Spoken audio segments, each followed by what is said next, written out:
वज़ीर-ए-आज़म डॉक्टर साहब काफ़ी पूरा अज़्म दिखाई दे रहे हैं टैक्स के हवाले से। चंद दिन पहले वज़ीर-ए-आज़म ने ट्रैक एंड ट्रेस सिस्टम को भी फ्रॉड करार दिया।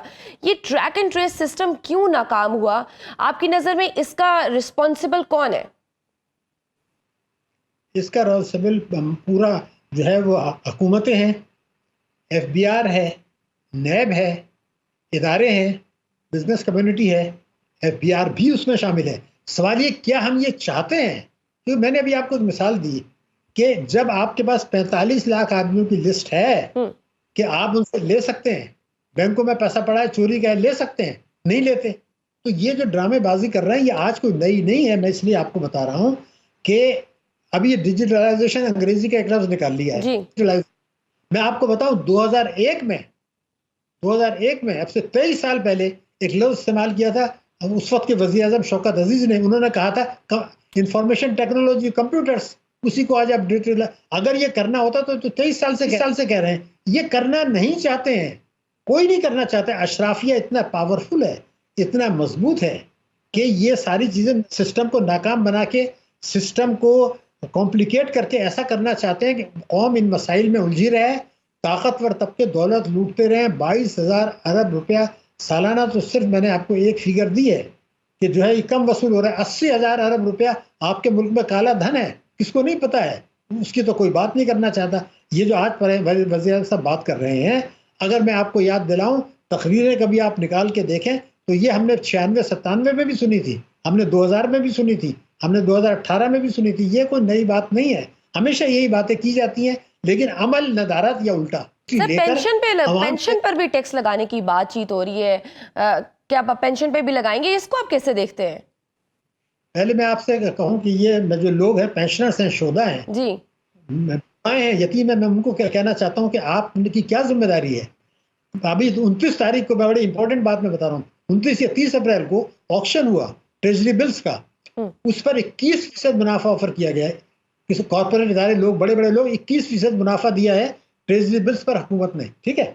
लेकिन जो शोधा है कि फैमिलीज हैं, जो पेंशनर्स हैं, जो बेवाएं हैं, बहबूद पर जिन्होंने पैसा लगाया है, पेंशनर भी उसमें आ गए हैं, 60 साल से ऊपर के भी आ गए, माजूर भी आ गए। क्या आपको पता है उनको कितना मुनाफा मिल रहा है? 16%। जो मुल्क हुकूमत 16% शोधा को, यतीमों को, माजूरों को, बेवाओं को, 60 साल से उम्र के लोगों को 16% मुनाफा दे, और कॉर्पोरेट सेक्टर और बड़े बड़े लोग जो ट्रेजरी बिल में लगाएं, हुकूमत को लगाएं, उसमें 21% मुनाफा दे। अगर इस जुल्म के खिलाफ ये लोग आवाज नहीं उठा सकते तो फिर बेकार है। फिर मैं या कोई उनकी मदद नहीं कर सकता। क्यों नहीं लिखते खत? क्यों नहीं सोशल मीडिया पर इलेक्शन की बातें करने के बजाय ये इशू रेस करते हैं? छोटे छोटे इश्यूज ले आते हैं। जब तक आप जड़ और तने ठीक नहीं करेंगे, मईशत ठीक नहीं होगी। आवाम को एजुकेट नहीं किया जा रहा, उनको सियासत में उलझा दिया गया। क्योंकि बज़ाहिर तो FBR काफी कोशिश कर रही है, डिफरेंट पॉलिसीज भी लेकर आती है, लेकिन जो पॉलिसीज लेकर आती है वो कोई ज्यादा कारआमद नहीं होती, वो फेल हो जाती हैं। जैसे FBR की ताजिर दोस्त स्कीम है, वो भी फेल हो गई। आप इसकी क्या वजह समझते हैं? इसके मतलब ये था कि हुकूमत नहीं चाहती कि वो स्कीम कामयाब हो, ताजिर नहीं चाहते कि स्कीम कामयाब हो, और FBR नहीं चाहता कि कामयाब हो। इन सब का एक गठजोड़ है। मैं आपको बता रहा हूँ, मैं साबित कर सकता हूँ, इनका एक गठजोड़ है। भारत में जो है $650 अरब के रिजर्व्स हैं। बांग्लादेश जब बना था, दुनिया का दूसरा गरीब तरीन मुल्क था। आज बांग्लादेश हमसे बहुत आगे है, हालांकि उनके बेचारों के पास वसाइल नहीं है। वो तो दुनिया का दूसरा गरीब तरीन था। वो पाकिस्तान से बहुत आगे निकल गया, बरामदात में भी निकल गया, फीकस आमदनी में भी निकल गया, महंगाई भी उनकी कम है, ग्रोथ रेट भी ज्यादा है, उनके बच्चे जो स्कूल जा रहे हैं उनकी तादाद भी हमसे, तो हर चीज में हम बांग्लादेश से पीछे हैं, भारत से पीछे हैं। आपका ये कहना है कि हुकूमत को इतनी खास संजीदा नहीं है टैक्स रेट बढ़ाने में। अगर उसमें विल हो, वाकई वो चाहती हो, तो ये सब कर सकती है, क्योंकि एक तरफ से वो मुख्तलिफ पॉलिसीज लेकर आती है।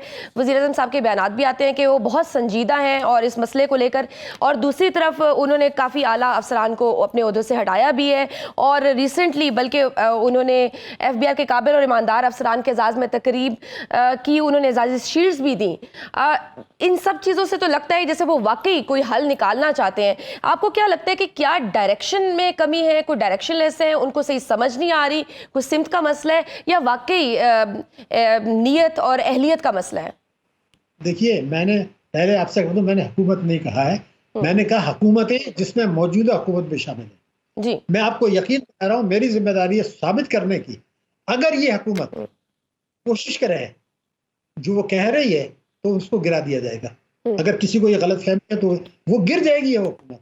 इसलिए कि जिन लोगों ने उन्होंने टिकट दिए हैं, जो पार्लियामेंट में बैठे हैं, आपने टैक्स चोरों को, कर्जे माफ करने वालों को आपने दिया, आपने टैक्स चोरी करने वालों को दिया।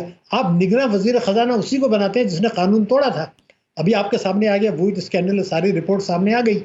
अभी मार्च में भी आपने जो है वो जो गलत रिपोर्ट की है, निगरान हुकूमत ने भी जो है ना गलतकारी की थी। अब मैं एक जुमला कहना नहीं चाहता, लेकिन निगरान के एक बड़े अहम आदमी ने कहा है कि अगर मेरे ऊपर आप इल्ज़ाम लगाएं कि मैंने इंपोर्ट करके नुकसान पहुंचाया, तो मैं 47 फॉर्म बता के आपको बता दूंगा कि आपने भी तो इलेक्शन में धांधली की है। वो इन्हें एक दूसरे को ब्लेम कर रहे हैं। तो अगर ये सूरत हाल आ गई तो ये हुकूमत कैसे कर सकती है? हमें क्या गलत फहमी है इस बात की कि इस पार्लियामेंट में होते हुए, और जो कि गैर ऐसी सरमायाकारी लाना चाह रहे हैं जो कि आ नहीं सकती, ये हुकूमत अगर चाहे भी तो वो ये उसको गिरा दिया जाएगा। उनको इस बात का पता है, वो कोशिशें नहीं कर रहे हैं, सिर्फ सियासी बयानात दिए जा रहे हैं। अलबत्ता इतनी इस्लाहात कर रहे हैं जिनका आपने जिक्र किया, ताकि IMF की शर्त पूरी हो और कर्जा मिल जाए। यानी इनकी जो कोशिशें हैं मईशत को बेहतर बनाने की नहीं है।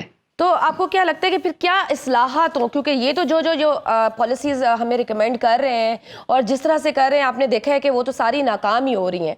सो ऐसी कौन सी इस्लाहात करने की ज़रूरत है जिससे वो राइट डायरेक्शन पे आ सके?